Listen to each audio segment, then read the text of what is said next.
A menos dun mes para as eleccións municipais, o alcalde de Sanxenxo fixo balance deste mandato. Telmo Martín, que conseguiu de novo a alcaldía da vila en 2017, valorou de forma positiva esta etapa. Es que neste 2 anos impulsamos moitos proxectos que estaban atascados, algún deles desde facía máis de 10 anos, non? As sensacións que tiña que estou moi satisfeito a nivel personal, non tanto polo que veña despois o día 26, que é un tema soberano dos veciños, senón pola satisfacción que ten un personal de decir o deber cumplido, decir, oye, creo que cumplimos, temos un equipo de personas que estuvemos traballando para conseguir todo isto que vos acabo de anunciar.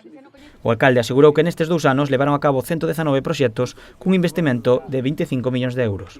Todas as actuacións estas 119 suman máis de 25 millóns de euros, de los cuales 5 millóns aportounos con fondos propios o Concello de Sanxenxo, 21 millóns restantes aportáronse entre a Diputación de Pontevedra, que foron 2,8 millóns, 16,4 millóns a Xunta de Galicia e 1,8 millóns o Estado a través do Ministerio de Fomento, que sabedes que é a famosa inversión no Pazo de Quintáns.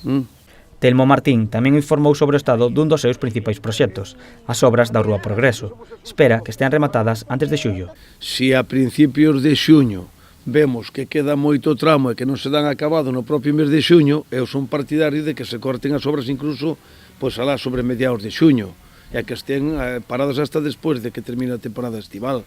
Pero vamos a traballar duro para que non se dé ese escenario. Se resulta que vemos que as obras a principios de xuño se poden terminar a finales de xuño, será mellor deixalas rematar, non? Entre os proxectos realizados, o rexedor destacou a apertura do Parque Empresarial de Nantes. Espera que unha vez rematado poidan cumprir co obxectivo de que a xente teña traballo non só no verán.